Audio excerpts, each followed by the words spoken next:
विद्यार्थ्यांनो, marketing and retail management या आपल्या अभ्यासक्रमाच्या अंतर्गत आपण आताच ऑनलाईन परीक्षा घेतलेली आहे।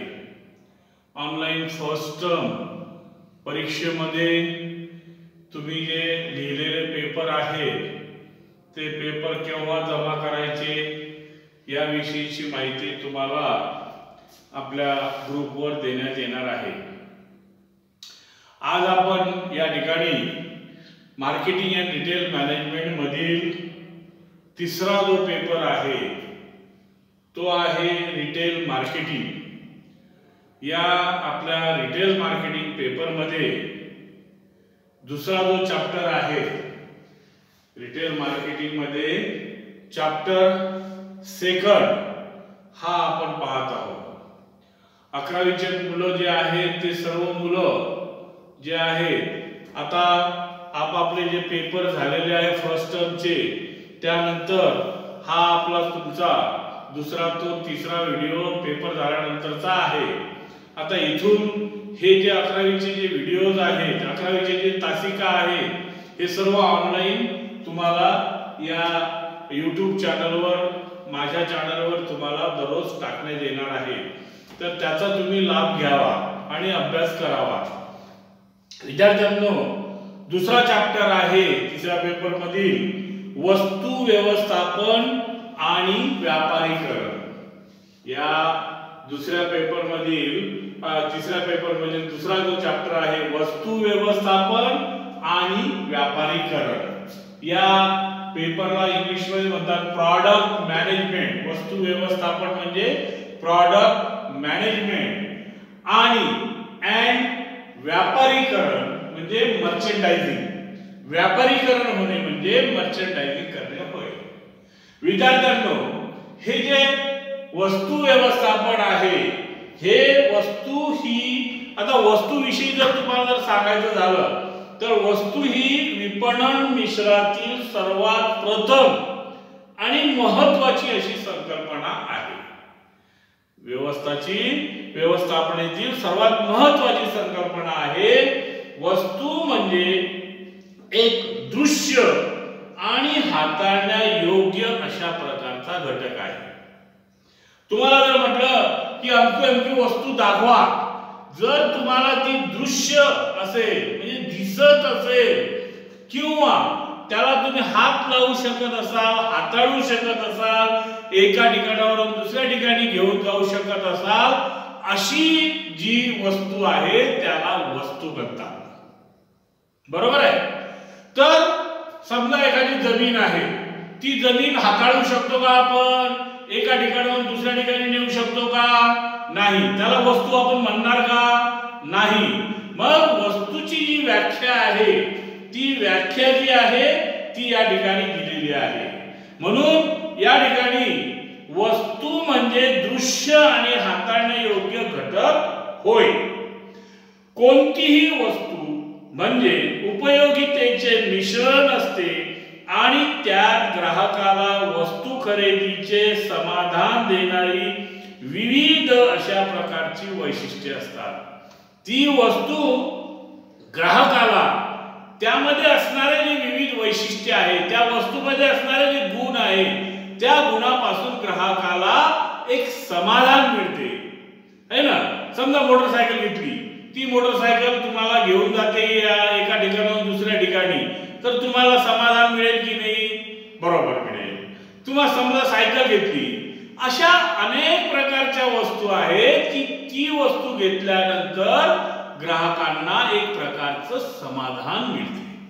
बरोबर आहे? आणि म्हणून ग्राहकाचे वस्तूविषयक समाधान हे वस्तूची विविधता, मुद्रीकरण, वस्तूची बांधणी, वस्तूचा ब्रँड, विक्रोत्तर सेवा इत्यादी बाबींशी ती निगडित असते। आणि म्हणून काही तज्ञांनी या वस्तूची एक व्याख्या दिलेली आहे। तर या ठिकाणी एक तज्ञ आहे फिलिप कोटलर जे आहे, हे एक तज्ञ अशा प्रकारची व्यक्ती आहे आणि या व्यक्तीने वस्तूची व्याख्या काय दिलेली आहे ते बघा। वस्तू ही केवळ दृश्य, वस्तू ही केवळ दृश्य व स्पर्श करण्यापुरती मर्यादित नसून, दृश्य आणि स्पर्श करण्यापुरती मर्यादित नसून ती ग्राहकांच्या उपयोगितेचे भांडार आहे. वस्तू ही दृश्य आणि स्पर्श करण्यापुरती मर्यादित नसून ती ग्राहकांच्या उपयोगितेचे भांडार आहे. त्या वस्तूपासून त्या ग्राहकाला एक प्रकारची ऊर्जा मिळते, समाधान मिळते, त्या ग्राहकाला एक प्रकारची उपयोगिता मिळते. फॉर एक्झाम्पल हा पेन, हा पेन जे आहे ही एक वस्तू आहे. वस्तू जी आहे याचं नाव आहे पेन. यापासून, या पेनापासून मला आपल्या बोर्डवर लिहून त्या बोर्डची उपयोगिता या पेनाची मला मिळते. या पेनाचं, या वस्तूची उपयोगिता काय आहे, ऍडव्हान्टेज काय आहे, बोर्डवर लिहिल्या जाते आणि ते लिहिलेलं मी सगळ्या विद्यार्थ्यांना शिकवू शकतो.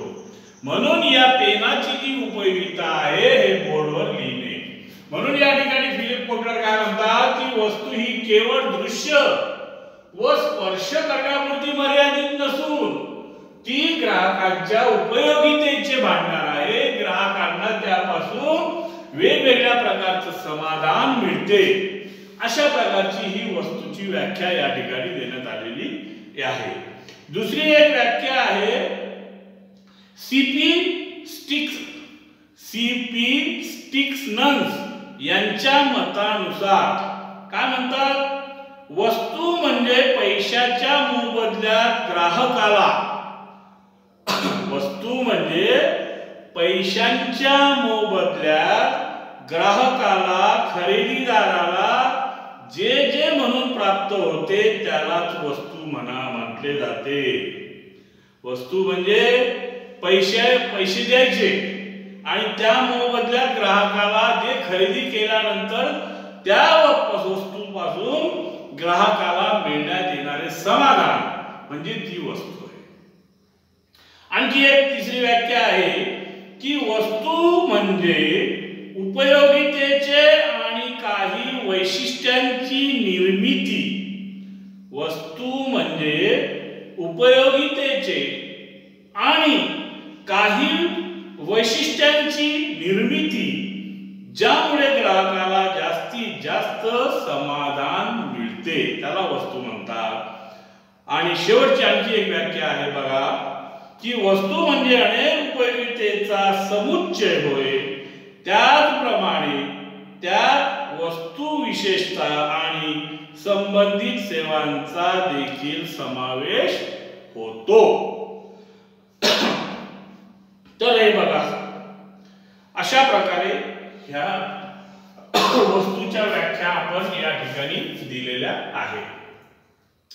आता विद्यार्थ्यांनो यानंतर आपण पाहणार आहोत वस्तूचे प्रकार, ज्याला आपण काय म्हणतो टाइप्स ऑफ किंवा levels of product. Types or levels of product याला म्हणतात वस्तूंचे प्रकार. विद्यार्थ्यांनो वस्तूंचे जे प्रकार आहे हे प्रकार म्हणजे ग्राहक व विक्रेत्याने मानलेली तत्वे होय आणि त्यांच्या आधारावर वस्तूची खरेदी आणि विक्री केली जाते. बाजारपेठेत जी उत्पादने अथवा वस्तू येतात त्यांचे काही प्रकार पाडण्यात आलेले आपल्याला दिसून येतील. तर या ठिकाणी वस्तूचे जे प्रकार आहेत हे आपल्याला 5 प्रकारामध्ये वस्तू विभागलेल्या दिसून येतील. पहिला आहे सामान्य वस्तू, दुसरा आहे असामान्य वस्तू, तिसरा प्रकार आहे वाढीव वस्तू, चौथा आहे अपेक्षित वस्तू आणि पाचवा आहे संभाव्य वस्तू. असे हे वस्तूचे प्रकार पाडण्यात आलेले आहेत. आपण एका वस्तूचा आपण या ठिकाणी अभ्यास करणार आहोत. विद्यार्थ्यांनो पहिला आहे सामान्य वस्तू, म्हणजे ज्याला फॉर्मल प्रॉडक्ट असं म्हणतो आपण.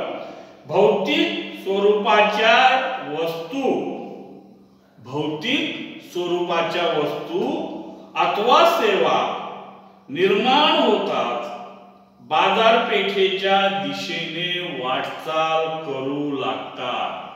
भौतिक प्रकारच्या जर वस्तू आणि सेवा निर्माण झाल्या की त्या बाजारपेठेच्या दिशेने येतात. अशा वस्तू विक्रेता ग्राहकास विकण्याची इच्छा प्रकट करतो आणि मग ह्या ज्या ग्राहकाला ह्या ज्या वस्तू येतात मार्केटमध्ये तो विक्रेता ग्राहकाला त्या विकण्याची इच्छा प्रकट करतो आणि तेव्हा त्याला मागणी असे म्हणतात. वस्तू मार्केटमध्ये येणे, त्या विक्रेत्याने ग्राहकाला विकण्याची इच्छा प्रकट करणे आणि ती वस्तू जी आहे इच्छा प्रकट केल्यानंतर तेव्हा त्याला मागणी असं म्हणतो आपण. याचा अर्थ असा, वस्तूला विशिष्ट नाव असते. ते नाव म्हणजे वैशिष्ट्य असते, नाव असते. तर अशा वस्तूला सामान्य वस्तू असे म्हणतात. ठीक आहे. दुसरा आहे असामान्य वस्तू, ज्याला आपण कोर प्रॉडक्ट म्हणतो. असामान्य वस्तू ज्या आहे, काही वस्तूंची उपयुक्तता ग्राहकाला विशेष स्वरूपात जाणवते.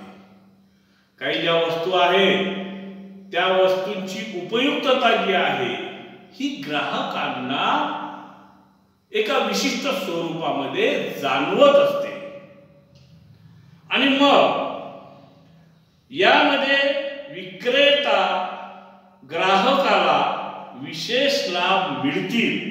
म्हणजे समजा मी विक्रेता आहे, तुम्ही ग्राहक आहात, तर मी तुम्हाला सांगतो की ग्राहकाला विशेष लाभ मिळतील अशा स्वरूपाची विक्री करण्याचा प्रयत्न करतो. मी विक्रेता ग्राहकाला जर काही लाभ मिळतील असं मी त्याला सांगून ती वस्तू विकण्याचा प्रयत्न करतो. एका दृष्टीने विचार केला तर विक्रेता वस्तू विकत नाही, मग तर वस्तूपासून मिळणारे विशेष लाभ विकतो असतो. अशा वेळेस त्याला असामान्य वस्तू अशी म्हणतात. एखादी जी वस्तू आहे त्या वस्तूपासून मिळणारे जे लाभ असतात ते लाभ खरेदी करण्यासाठी ग्राहक त्याच्याकडे येतो. वस्तूला एखादं नाव असेल XYZ, परंतु त्या नावात काही नाहीये. त्या वस्तूपासून मिळणारी उपयोगिता, त्या वस्तूपासून मिळणारा लाभ, ऍडव्हान्टेज, फायदे ते महत्वाचे आहे आणि ते खरेदी करण्यासाठी ग्राहक त्या विक्रेत्याकडे येतो, ती वस्तू खरेदी करतो. अशा वस्तूला असामान्य वस्तू असे म्हणतात. अशा वस्तूला कोर प्रॉडक्ट म्हणजे असामान्य वस्तू असे म्हणतात. मग आलं का लक्षात विद्यार्थ्यांनो? चला, तिसरा जो प्रकार आहे तो आहे वाढीव वस्तू. आता काय आहे हा प्रकार वाढीव वस्तूचा, ज्याला आपण काय म्हणतो? वस्तूचा उपयोग घेताना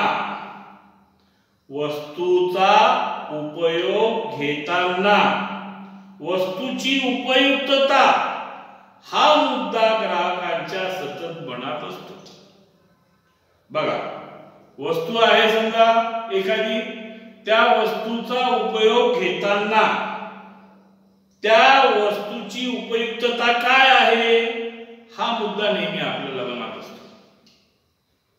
एखादी वस्तू घ्यायची तर त्याच्यापासून आपला काय फायदा आहे, ती काय उपयुक्त ठरणार आहे, हे याचा विचार ग्राहक करत असतो, आपणही करतो. आणि मग उपयुक्तता वाढावी आणि वस्तू उपयुक्त आहे असे वाटावे यासाठी उत्पादक आणि विक्रेता, बघा, उपयुक्तता त्या वस्तूची वाढावी, वस्तू उपयुक्त आहे असे वाटावे यासाठी उत्पादक आणि विक्रेता अनेक मध्यस्थ प्रयत्न करीत असतात. आणि मग उत्पादक सुद्धा स्पर्धेत टिकाव घडती, उत्पादक सुद्धा स्पर्धेत टिकाव धरती अशी उत्पादने निर्मिती करण्याचा प्रयत्न करतो. ग्राहक त्या वस्तूची उपयुक्तता, त्याची वाढीव फायदे काय आहे याचा विचार करतो. म्हणून उत्पादक सुद्धा ज्या वस्तूमध्ये जास्त उपयुक्तता आहे, ज्या वस्तूमध्ये जास्तीत जास्त टिकाव आणि फायदे आहेत अशी निर्मिती करण्याचा प्रोड्युसर उत्पादक प्रयत्न करत असतो. आणि म्हणून वस्तू निर्मिती करताना तो ग्राहकाला संवेष्टन सेवा, जाहिरात, ग्राहकास मार्गदर्शन, वस्तूची दुरुस्ती, अपवादात्मक प्रसंगी अर्थसहाय्य अशा स्वरूपाच्या सेवाही देत असतो. तर अशा पद्धतीने ह्या वाढीव वस्तूचा एक प्रकार आहे. यानंतर आहे अपेक्षित वस्तू. अपेक्षित वस्तू ज्या आहेत हा जो प्रकार आहे हा ज्याला आपण एक्सपेक्टेड प्रॉडक्ट म्हणतो.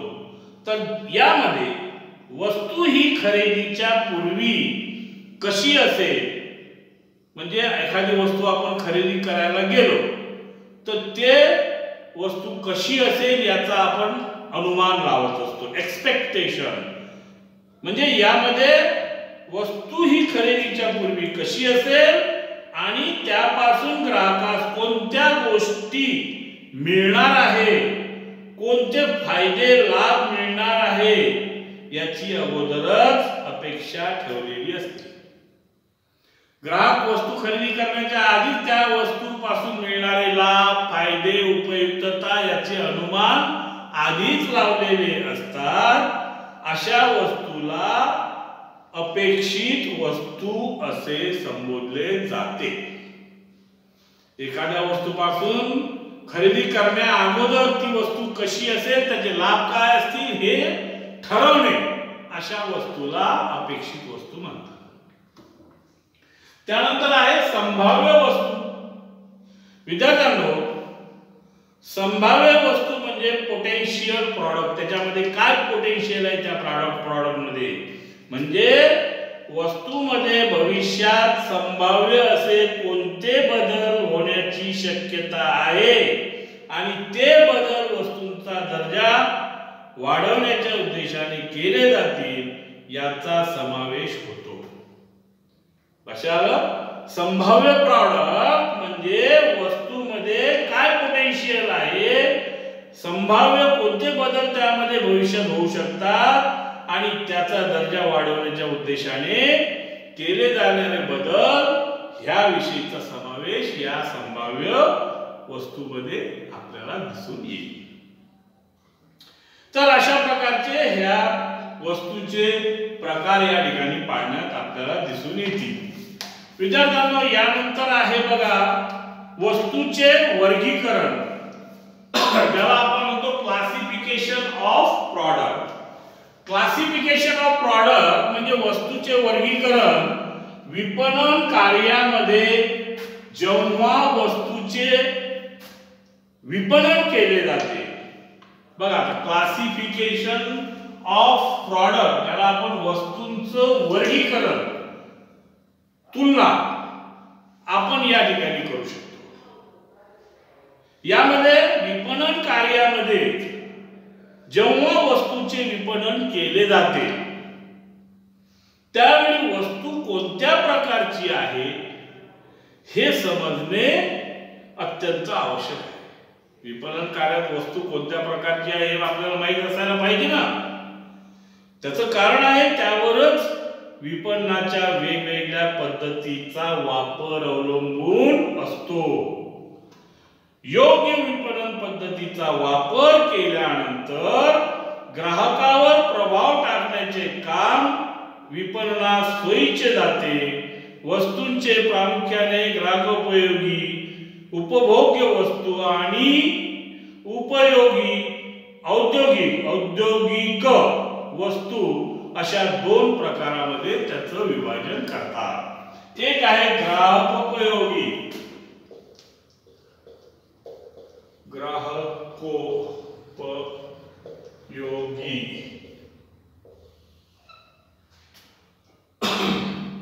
वस्तू आणि दुसरं आहे उत्पादक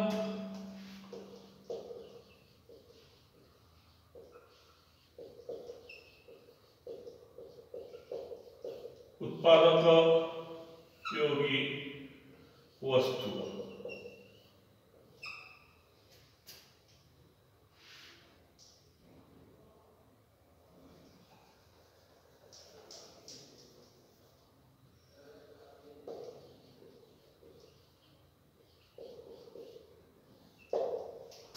अशा प्रकारचे हे दोन प्रकारच्या ज्या वस्तू आहे याचं आपल्याला वर्गीकरण करता येते. आता आपण पाहणार आहोत ग्राहकोपयोगी वस्तू म्हणजे काय, तर कंझ्युमर प्रॉडक्ट ज्याला आपण म्हणतो. हे जे कंझ्युमर प्रॉडक्ट आहे, ग्राहक आपल्या गरजा भागवण्यासाठी ज्या विविध वस्तूंचा उपयोग करतात त्या सर्व वस्तूंना ग्राहकोपयोगी वस्तू किंवा उपभोग्य वस्तू असे म्हणतात. यामध्ये उदाहरणार्थ टूथपेस्ट, साबण, साखर, कपडे ज्याला आपण कंझ्युमर प्रॉडक्ट म्हणतो, कपडे, धुण्याचा पावडर, खाद्यतेल, सौंदर्य प्रसाधने, चैनीच्या वस्तू असतील, फ्रीज, वाहने असे इत्यादी सारख्या ग्राहकास दैनंदिन लागणाऱ्या उपयुक्त अशा अनेक वस्तूंचा यात समावेश होतो. त्यांना ग्राहकोपयोगी कंझ्युमर प्रॉडक्ट म्हणजे त्या गोष्टीच्या विना कंझ्युमर किंवा ग्राहकाचं काम होऊ शकत नाही अशा ह्या ग्राहकोपयोगी गरजा भागवण्यासाठी उपयुक्त वस्तू. दुसरा आहे उत्पादकोपयोगी वस्तू ज्याला आपण इंडस्ट्रियल प्रॉडक्ट किंवा प्रोड्युसर प्रॉडक्ट असं म्हणतो. हे जे प्रोड्युसर प्रॉडक्ट आहे उपभोग्य वस्तू व सेवांचे उत्पादन करण्यासाठी आणि व्यावसायिक उपक्रमाचे किंवा खाजगी सार्वजनिक संस्थांचे संचालन करण्यासाठी ज्या वस्तूंचा उपयोग केला जातो अशा सर्व वस्तूंना ग्राहकोपयोगी वस्तू अथवा औद्योगिक वस्तू असं म्हणतात. या वस्तूंमध्ये नटबोल्ट असेल, नटबोल्ट पासून तर अवजड यंत्रसामग्रीपर्यंत अनेक इंडस्ट्रियल वस्तूंचा समावेश यामध्ये होतो आणि औद्योगिक वस्तूंचा उपयोग उपभोगासाठी न करता तो निर्माण कार्यासाठी आपल्या सेवेसाठी म्हणून त्या वस्तूंचा उपभोग होत असतो. अशा वस्तूंना इंडस्ट्रियल प्रॉडक्ट किंवा आपल्या उत्पादकोपयोगी वस्तू असं